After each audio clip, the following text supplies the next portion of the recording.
Chronicles of the Terran Republic. The Point of No Return.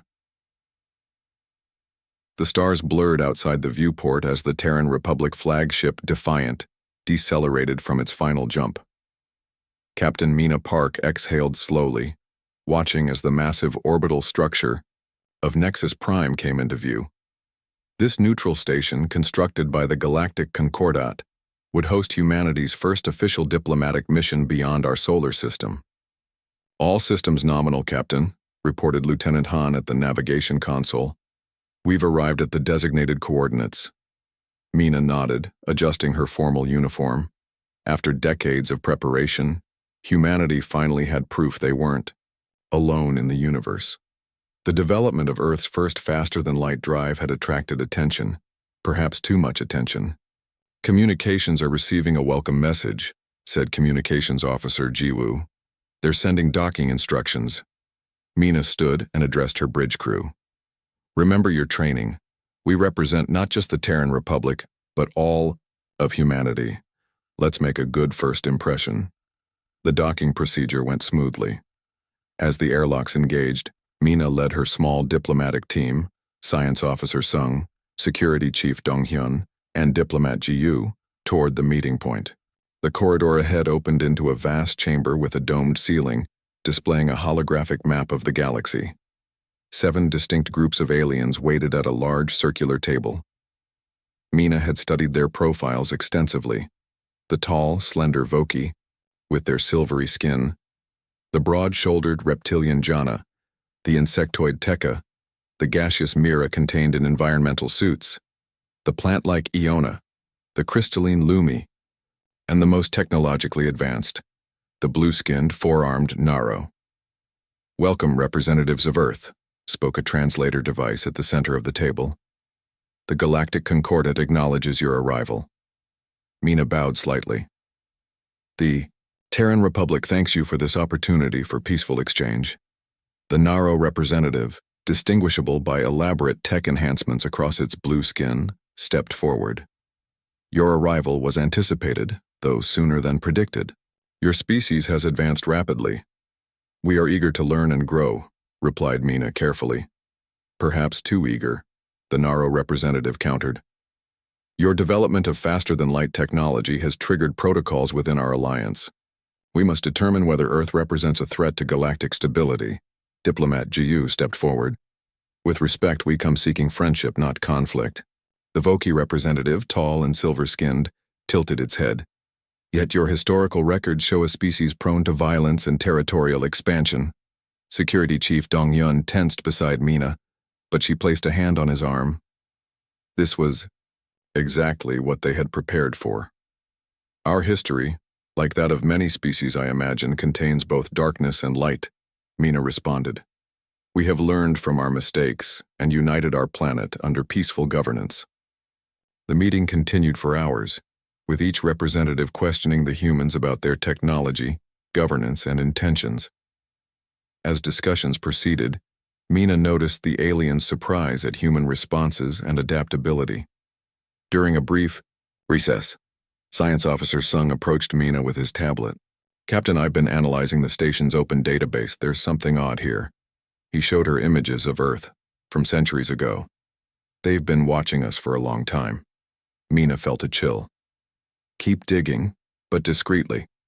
When the session resumed, Mina noticed subtle divisions among the Concordat species. The Voki and Jana seemed genuinely curious about humanity, while the Naro clearly viewed Earth with suspicion. The lead Naro representative rose. "The Concordat must determine whether humanity is ready to join interstellar society, or whether you must be classified as a restricted civilization for the safety of all." "Restricted?" Mina asked, keeping her voice level. "Limited to your home system, with technology development monitored and controlled," explained the Naro Jiyu stepped forward. "On what basis would such a restriction be placed?"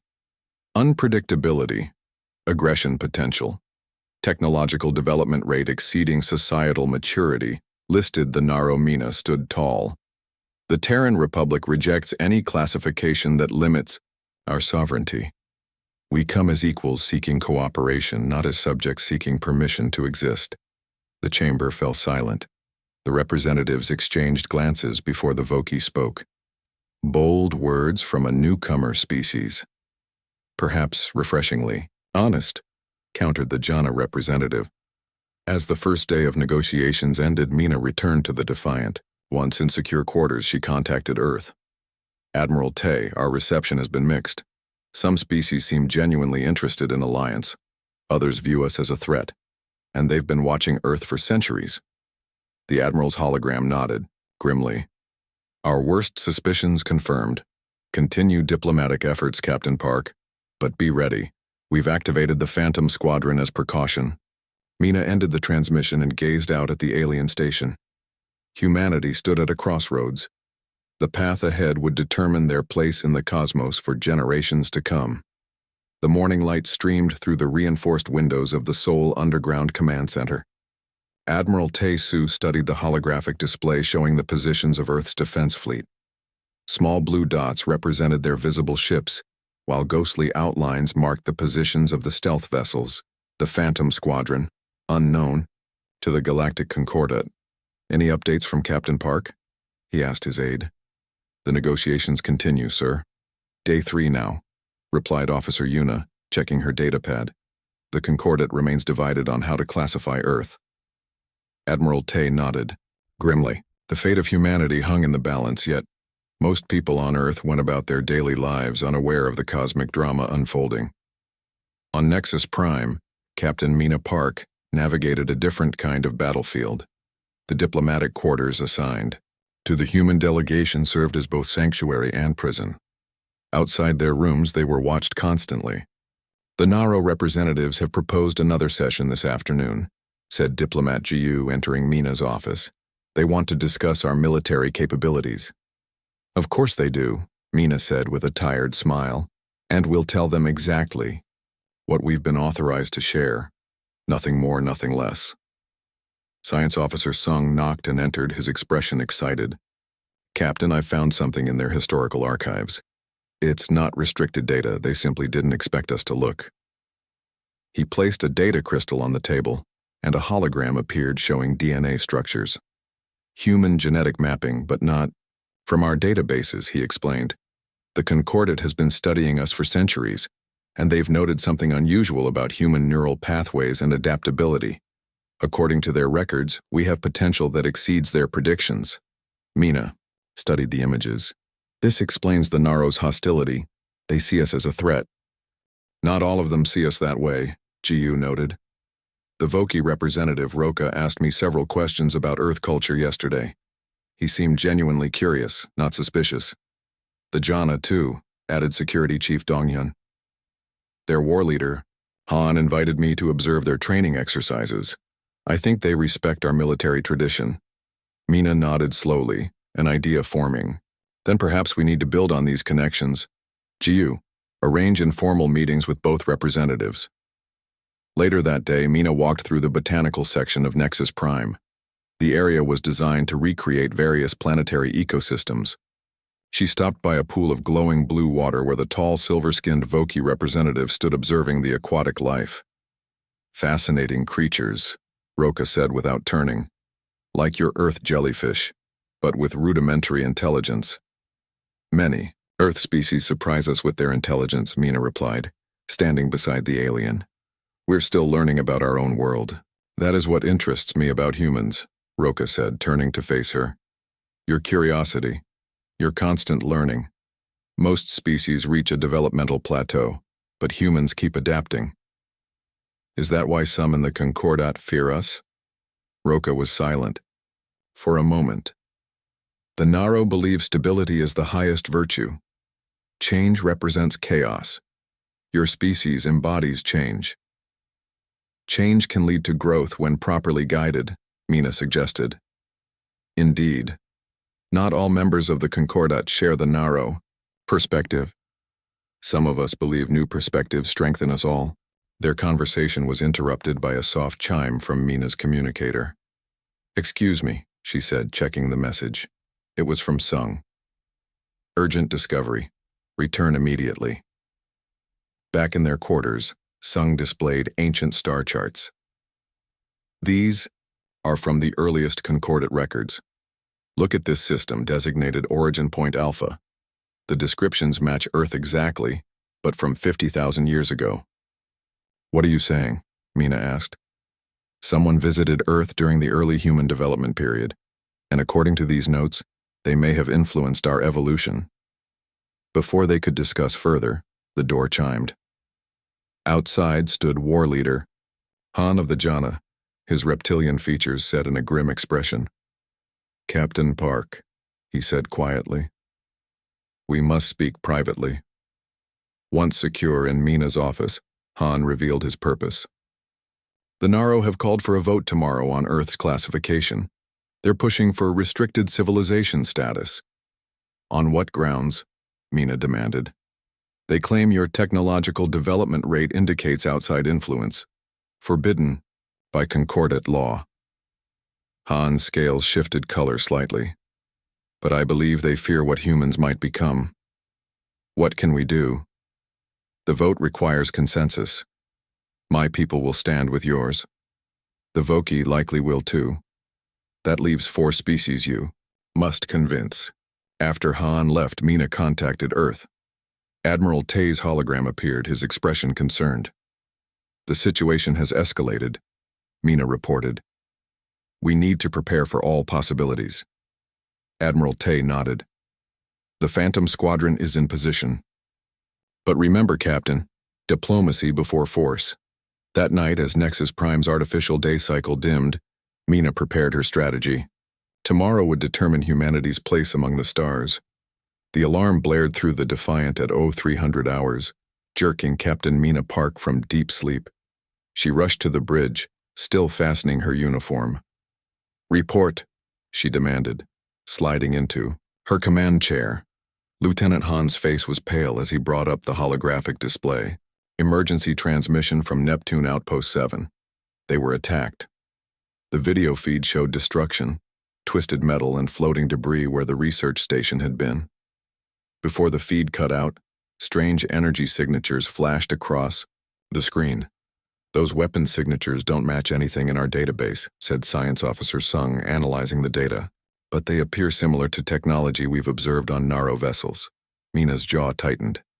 Any survivors? Unclear. A distress pod was launched, but we've lost contact. Inform Earth immediately, Mina ordered, and request an emergency session with the Concordate representatives. 3 hours later, Mina stood before the Galactic Concordate Assembly, her diplomatic team beside her. The chamber hummed with tension. A Terran outpost has been attacked with advanced weapons technology, she stated firmly. 47 scientists and engineers are missing or dead. The Naro representative rose, forearms gesturing dismissively. The Terran Republic makes serious accusations without evidence. The Concordate has no knowledge of this incident.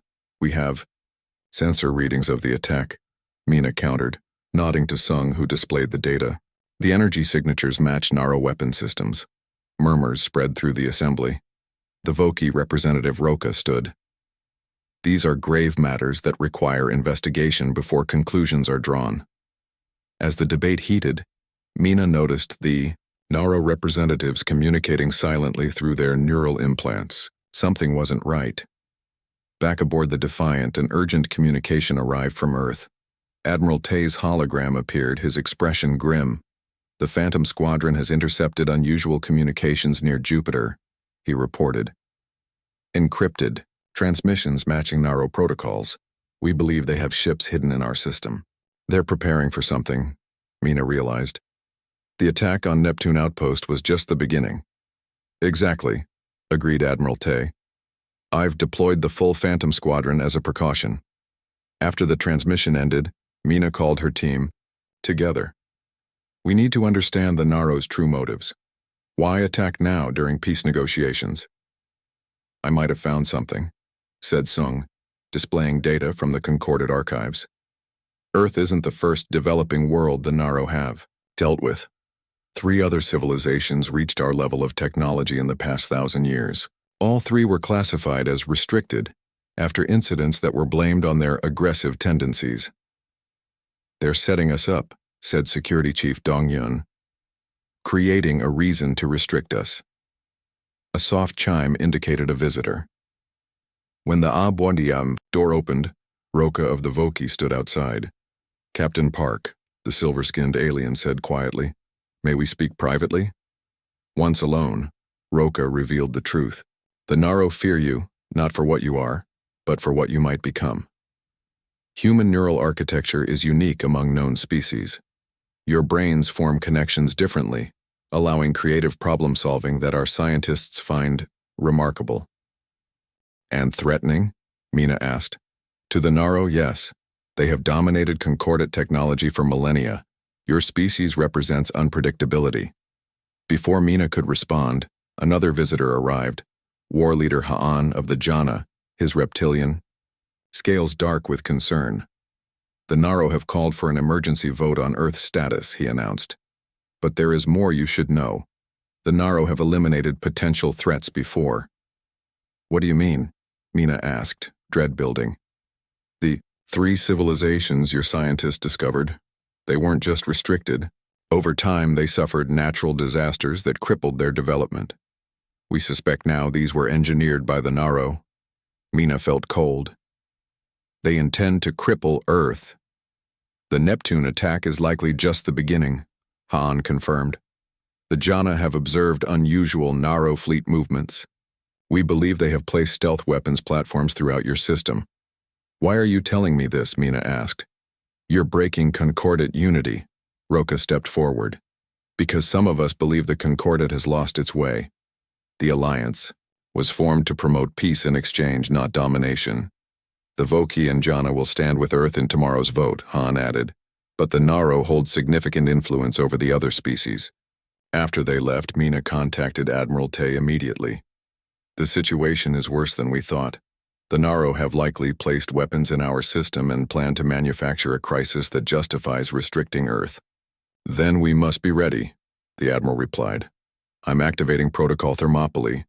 If they want to fight, they'll learn humans aren't easily conquered." That night, as Nexus Prime's lights dimmed, Mina couldn't sleep. Humanity stood on the edge of a precipice. Tomorrow would bring either a new alliance or the beginning of an interstellar conflict that Earth might not survive. The morning of the decisive vote, tension hung over Nexus Prime like a storm cloud.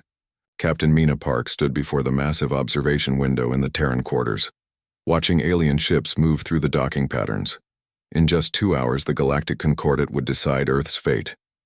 "Captain, urgent message from the Defiant," called Lieutenant Han, rushing into the room. "Our sensors detected energy signatures activating throughout the Sol system. The hidden Naro weapons platforms are powering up." Mina's heart raced, but her voice remained steady. "Inform Admiral Tay immediately. Tell him to ready defensive measures but take no offensive action unless attacked." The door chimed and Diplomat Jiu entered with a data tablet. "The Naro have submitted their final proposal to the Assembly," she said, her face tight with worry. "It's worse than we expected." Mina scanned the document. The so-called Earth Protection Accord would require the Terran Republic to accept strict technological restrictions, dismantle 70% of its defensive fleet, and allow concordate observers, predominantly Naro, at all research facilities. "This isn't an agreement," Mina said. "It's a surrender document." "They've given us 1 hour to accept before the vote," Jiu added. Mina called her team together. "The Naro are positioning themselves as Earth's protectors while preparing to attack our home. We need to expose their true intentions to the Assembly." Science Officer Sung looked up from his console. "I've been analyzing the attack data from Neptune Outpost. If I could access the station's central core, I might find proof of Naro involvement." "The core was destroyed," Security Chief Donghyun reminded him. "Not entirely," Sung corrected. "The backup data module would have ejected automatically. If we could locate it—" A soft knock interrupted them. Roka of the Voki stood at the door. "Time grows short, Captain Park. The Assembly gathers." In the Grand Concordat Chamber, representatives from all 7 alien species took their positions around the circular table. The atmosphere was tense as Mina presented Earth's formal response. "The Terran Republic rejects these terms. she announced firmly. We came seeking friendship between equals, not surrender to dominance. The Naro representative's blue skin darkened with anger. Then Earth chooses isolation. The vote will proceed. Before anyone could speak, War Leader Han of the Jana stood. Before we vote, the Jana demand investigation into recent events. We have reason to believe the Neptune attack was not what it appears. Baseless accusations, the Naro representative hissed. Not baseless, came a new voice. A small insectoid. Tekka stepped forward, antennae quivering. My people have analyzed the weapon signatures. They match Naro military protocols. The chamber erupted in chaos. As accusations flew, Mina received an urgent message from the Defiant. Captain, we've located the Neptune outpost backup module. Sending data now. Mina's tablet lit up with the final moments recorded at the outpost. Clear images of a Naro stealth vessel launching the attack. She transferred the footage to the chamber's main display. Explain this, she demanded as the recording played. The Naro representative stood silent, then touched its neural implant. This changes nothing. The vote will. Alarms blared throughout Nexus Prime. The station's AI announced, warning, multiple weapon systems activating in system. Hostile action detected. What have you done? Mina demanded of the Naro. What is necessary? It replied coldly. Primitive species must be controlled or eliminated. Mina's communicator chimed with an emergency transmission from Admiral Tay. Captain, Naro platforms are attacking Earth orbital defenses. We're responding in kind. The assembly watched in horror as live feeds showed the battle erupting in the Sol system. This session is adjourned, the Naro representative announced, turning to leave. No, said Roka of the Voki, stepping forward. This aggression violates the Concordat Charter. The Voki withdraw from Naro Alliance. As do the Jana, added War Leader Han. And the Tekka, chirped their representative. Mina needed to return to her ship immediately. As she and her team rushed toward the docking bay, their shuttle pilot, Hyun, met them halfway. Captain, we have a problem. The shuttle's navigation system has been compromised. Sabotage, Dong-Yun confirmed after a quick check. We'll have to reset it manually, said Hyun. It'll take time. Time we don't have, Mina responded, thinking quickly. Is it still flight-worthy? Yes, but without navigation. I'll fly us back visually, Mina decided. She had been a pilot, before becoming a captain. As they boarded the shuttle, an explosion rocked the docking bay. Through the viewport, they saw Naro security forces approaching. They're trying to prevent us from returning to defend Earth, Jiu realized. Mina took the controls, overriding the damaged systems. Hold tight. This won't be smooth. The shuttle burst from the bay, evading Naro fire. As they approached the Defiant, the enormity of what was happening hit Mina. Humanity had reached the point of no return. The stars, which had promised so much, now witnessed the beginning of Earth's first interstellar conflict. The shuttle carrying Captain Mina Park and her team approached the Defiant, dodging debris and energy blasts from nearby skirmishes. Through the viewport, Mina saw the true scale of the conflict unfolding across the Sol system. Naro vessels had decloaked near every major Terran outpost, their weapons already firing on Earth's orbital defenses. Engineering reports ready for immediate jump, Lieutenant Han informed her as they rushed onto the bridge. Weapon systems online. Mina took her command chair, scanning the tactical display. Status of Earth defenses. Luna Gateway is holding, but Mars Outpost has taken heavy damage, reported Security Chief Dong-Yun. Admiral Tay has activated all planetary shields. The Concordat is fracturing, added Diplomat Jiu, monitoring communications. The Voki, Jana, and Tekka fleets are moving to defensive positions around Earth. The Mira remain neutral, while the Iona and Lumi have sided with the Naro. Mina made her decision. Set course for Earth, maximum speed. We need to coordinate with Admiral Tay. As the Defiant accelerated toward home, Science Officer Sung approached with a data tablet. Captain, I've analyzed the Naro attack pattern. They're targeting our communication arrays and sensor networks first. Standard procedure for isolating a planet before invasion. or before orbital bombardment, Mina said grimly. The view screen flickered as Admiral Tay's image appeared, his command center shaking from nearby impacts. Captain Park, glad to see you've escaped. The situation is critical. The Naro have deployed some kind of quantum disruptor. Our shields are failing. We're 8 minutes out, Admiral, Mina responded. Hold position. Too late for that. I've ordered protocol Thermopylae. The Phantom Squadron is revealing its true capabilities. Throughout the Sol system, dozens of stealth vessels suddenly appeared, their advanced hulls shimmering as they decloaked. Earth had kept its most advanced technologies hidden until now. What are those ships doing? Asked GU, watching the display in awe. The Phantom vessels moved in perfect coordination, forming a complex geometric pattern around the Earth. Energy began flowing between them, creating a web-like structure. Quantum-entangled defense grid, explained Sung. Theory suggests it could bypass conventional shielding technology. The theory proved correct. The Naro fleet's advance halted as their weapons failed to penetrate the quantum grid. Then the Phantom Squadron counterattacked, their synchronized weapons cutting through Naro shields like they didn't exist. The Naro are retreating from the inner system, reported Dongyun with rising excitement. Not retreating, Mina corrected, studying their movement. Regrouping for another assault. The Defiant arrived at Earth's orbital space as the Naro launched their second wave. The Luna Gateway, Earth's primary defense station, became their central target. Admiral Tay's voice came through static-filled channels. They're concentrating fire on the Gateway's reactor. If it falls, Earth's northern hemisphere will be exposed. Mina saw the tactical opportunity immediately. All ships form up on the Defiant. We'll draw their fire while the Phantom Squadron repositions. The battle that followed would be studied in military academies for generations. Human ships, smaller and less advanced than their alien counterparts, used unpredictable maneuvers and sacrifice plays that confounded the Naro tactical systems.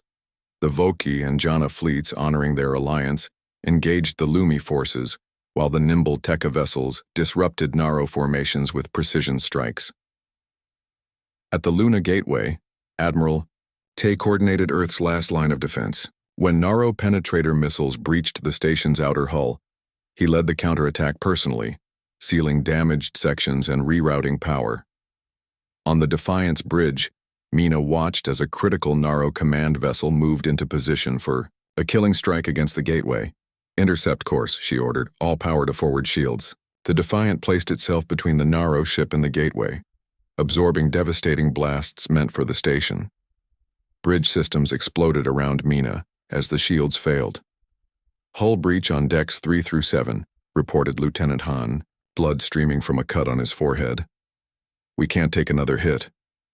We won't have to, Mina said, watching as Phantom Squadron vessels converged on the Naro command ship, their quantum weapons slicing through its defenses. The tide turned, as Earth's unconventional tactics and hidden technologies proved effective against the Naro's superior but predictable forces. After 3 hours of intense fighting, the remaining Naro vessels retreated beyond Neptune's orbit. In the aftermath, as damage reports flooded in, a transmission came from Nexus Prime. The 5 concordant species that had opposed or remained neutral during the Naro attack requested peace talks. 1 month later, Captain Mina Park stood in the newly constructed Earth Diplomatic Center in Geneva. Representatives from the Voki, Jana, Tekka, Mira, and Iona joined human delegates for the signing of the historic treaty establishing the Federation of Free Worlds. Admiral Tai, his arm still in a healing unit from injuries sustained at Luna Gateway, addressed the assembly. Today marks not an ending but a beginning. Earth has proven its right to chart its own destiny among the stars. Mina watched as human and alien representatives signed the document that would shape galactic politics for centuries to come. Humanity had faced its greatest challenge and emerged not just surviving, but leading a new era of interstellar cooperation. The point of no return had been crossed. There was only forward now, into the vast unknown.